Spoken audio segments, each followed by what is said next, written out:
오늘의 큐티 말씀은 마태복음 8장 14절부터 22절입니다. 제목 모여드는 무리들 피하시는 예수님.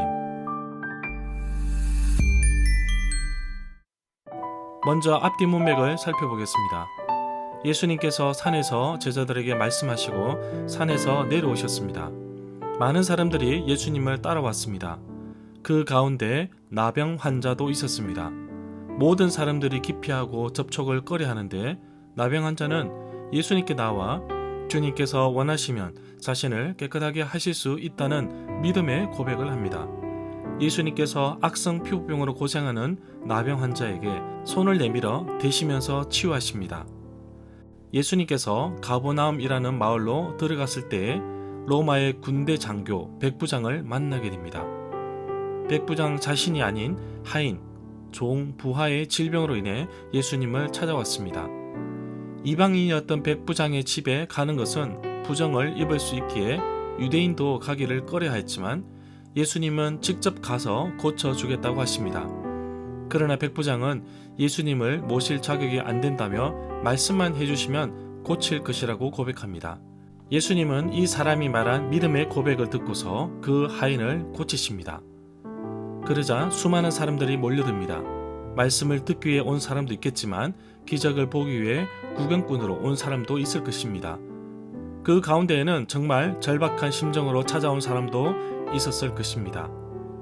베드로의 집에서 베드로의 장모 열병을 고쳐주셨고 저녁에는 귀신 들린 많은 사람들을 고쳐주셨습니다. 너무 많이 몰려드는 사람을 피해 예수님은 호수 건너편으로 가십니다. 예수님도 육체의 한계를 가지고 계시기 때문에 때로는 쉼도 필요하고 안식도 필요하셨습니다. 그런 가운데 한 율법학자를 만나게 됩니다. 율법학자와의 대화 속에서 예수님은 우선순위에 대해서 다시 한 번 더 말씀하고 계십니다. 문단을 나눠보겠습니다.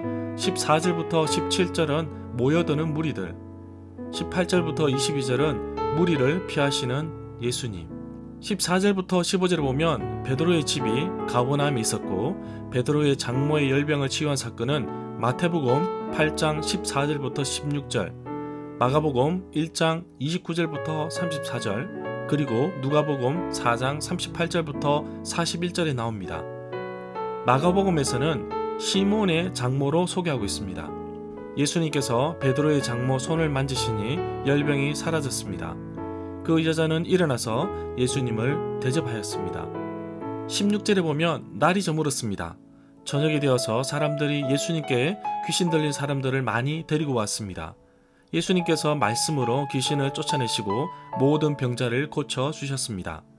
예수님께서 사역하시는 곳에는 귀신 들린 사람들이 많이 찾아왔습니다. 백부장의 하인을 치유하실 때에도 귀신 들린 자들을 고치실 때에도 말씀으로 치유하셨습니다. 17절에 보면 이 구절은 구약성경 이사야 53장 4절의 말씀을 인용하였습니다. 그는 실로 우리의 질고를 지고 우리의 슬픔을 당하였거늘 우리는 생각하기를 그는 징벌을 받아 하나님께 맞으며 고난을 당한다 하였노라. 18절에 보면 예수님은 종종 몰려드는 무리들을 피하시기 위해 갈릴리 호수에 배를 타고 건너편으로 움직이셨습니다. 많은 무리가 몰려들어서 혼잡한 가운데 때로는 식사도 제때 못할 경우도 있었습니다. 너무나 바쁜 나머지 배를 타자 고물에서 주무시기도 했습니다. 19절에 보면 한 서기관의 이야기가 나오는데 마태복음 8장 19절부터 22절, 누가복음 9장 57절부터 60절에도 나옵니다. 서기관, 율법학자의 등장은 특별합니다. 지금까지 예수님과 함께하는 무리들 가운데 일어난 사건이라면 서기관의 등장은 제자들 바깥에 서 있는 사람으로서 그 신분에서도 알 수 있듯이 존경받는 신분이었습니다.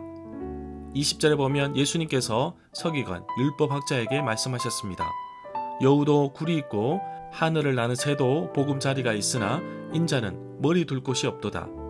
여기서 인자는 사람의 아들이라는 뜻입니다. 예수님께서 자기 자신을 나타내실 때 가리키는 낱말로 사용하였습니다.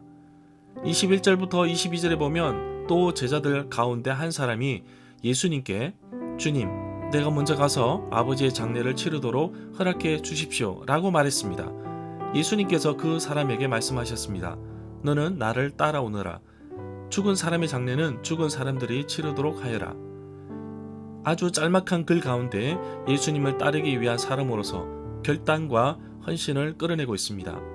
22절 말씀 가운데 죽은 사람의 장례는 죽은 사람들이 치르도록 하여라 라고 하였는데 일종의 유희처럼 보여집니다. 하나님 나라를 위해 헌신하지 못하고 따르는 사람에게 걱정하지 말고 따를 것을 당부하고 있습니다. 절마다 상세한 설명과 구절에서 그리고 핵심 내용과 중심 줄거리는 네이버 블로그에 올려져 있습니다. 내게 주시는 교훈입니다. 예수님께는 항상 모여드는 무리들이 많았습니다. 예수님의 말씀을 듣고 예수님의 기적도 보았지만 결국 예수님을 십자가에 못 박는 그 자리에도 있었습니다. 예수님을 따르는 진정한 무리는 16절부터 22절에서 두 사람의 질문 속에서 그 해답을 찾을 수 있었습니다. 유대인들에게 있어서 부모님의 장례는 아주 중요합니다. 어쩌면 신성한 의무로 받아들여야 하는데 예수님은 여기에서도 우선순위를 말씀하셨습니다. 예수님과 함께하는 일이 최우선이다. 세상에서 많은 일들이 있고 해야 할 일도 있지만 무엇을 먼저 해야 할까 고민하지 않을 수 없습니다. 그래서 저는 좀 더 하나님 말씀을 가까이 하기 위해 다른 것을 포기하기로 했습니다. TV를 없애고 시간표를 짜서 시간을 일부러 내어 큐티하고 말씀을 읽고 기도하는 시간을 가졌습니다.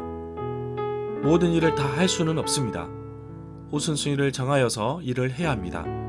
저 자신도 너무나 바쁩니다.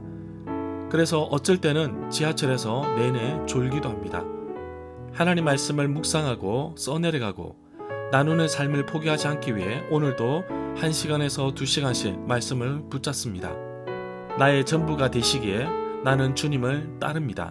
오늘 하루 수많은 일들이 일어나겠지만 오직 예수님만 생각나게 하시고 저의 삶보다는 예수님을 따르고 순종하는 삶이 앞장서도록 나를 붙잡아 주옵소서.